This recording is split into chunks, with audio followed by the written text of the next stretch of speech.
terhormat Bapak-Bapak, Ibu-Ibu, salam Pancasila.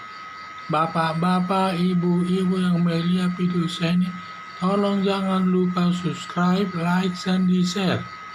Sifatnya gratis. Pada hari Jumat tanggal 11 Februari tahun 2022 ini, saya akan mengomentari kata Bupati Sidoarjo, ada masjid simpan senjata api. Kabupaten Sidoarjo, kata bupatinya, di mana di Sidoarjo ada 15 kecamatan terpapar garis keras. Bahkan ada masjid simpan senjata api.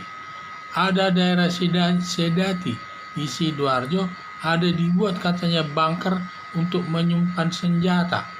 15 kecamatan yang terpapar garis keras perlu Densus 88 melakukan penelitian, terutama berusaha menemukan senjata api di masjid serta membongkar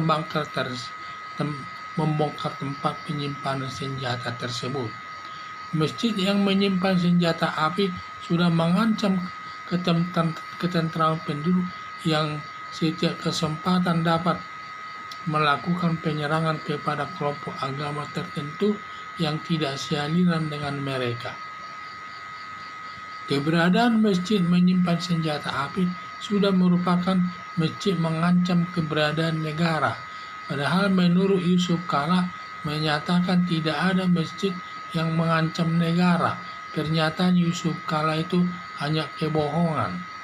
Polisi agar memetakan masjid yang terafiliasi garis keras dan terorisme tidak perlu seizin atau pemberitahuan kepada Yusuf Kala selaku Ketua Dewan Masjid seluruh Indonesia demi keamanan dan ketertiban masyarakat. Ada dugaan Yusuf Kala pendukung garis keras dan pendukung terorisme. Kecurigaan masyarakat sudah ada, terutama pada waktu mendatangkan pimpinan ISIS dari Afghanistan ke Indonesia, termasuk mendatangkan Zakir Naik pendukung terorisme, dibawa sampai ke Makassar, Sulawesi Selatan. Harapan saya kalau sudah cukup bukti agar Densus 88 menangkap Yusuf Kala dan diproses sesuai hukum yang berlaku, karena tindakannya sudah mencapai tingkat membahayakan, di mana sebagai Ketua Dewan Masjid seluruh Indonesia menyatakan masjid tidak mungkin mengancam keberadaan negara. Kenyataannya di daerah situ, di daerah Jawa Timur, yaitu di salah satu kecamatan itu menyatakan sudah ada di sana 15 kecamatan terpapar oleh garis keras. Jadi atas keberadaan daripada 15 itu di Sidoarjo tersebut, ada 15 kecamatan di Sidoarjo terpapar garis keras, dan juga katanya ada bunkernya di sana, tempat penyimpanan senjata. Di samping itu ada juga katanya masjid menyimpan senjata api.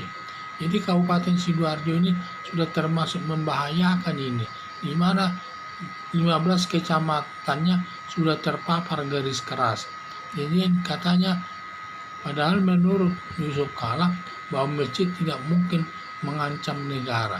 Ternyata di Sidoarjo ada masjid menyimpan senjata, itu sudah merupakan ancaman kepada negara, itu ancaman kepada negara Republik Indonesia, di mana setiap saat dia sudah bisa menyerang warga negara Indonesia dimanapun berada.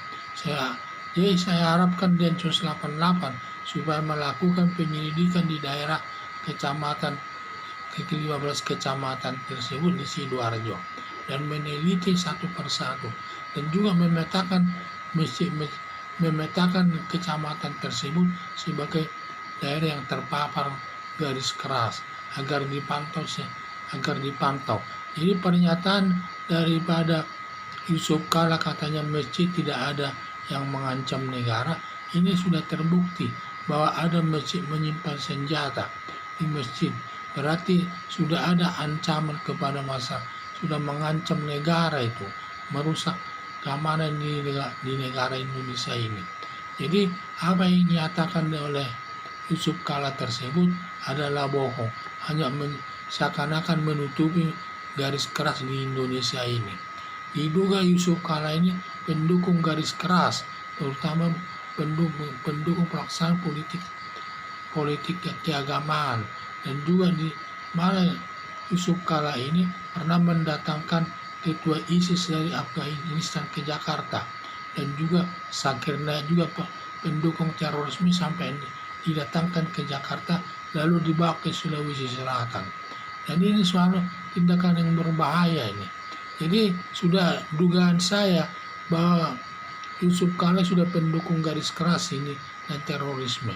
Dan kalau ada cukup bukti agar Densus 88 menangkapnya dan proses sesuai dengan hukum yang berlaku, demi terciptanya keamanan dan ketertiban di negara Indonesia ini. Karena garis keras ini dan juga yang terafiliasi dengan terorisme ini tujuan jangka panjangnya untuk membentuk negara khilafah, di mana nanti Pancasila akan diganti dengan khilafah sebagai dasar negara Indonesia. Padahal Pancasila sebagai dasar negara Indonesia sudah harga mati, harus dipertahankan. Kita semua bangsa Indonesia harus benar-benar melawan garis keras dan terorisme tersebut agar hilang dari permukaan Indonesia ini, agar Pancasila tegak berdiri terus sebagai dasar negara Indonesia, dan kita harus melindunginya setiap saat. Sekian dan terima kasih.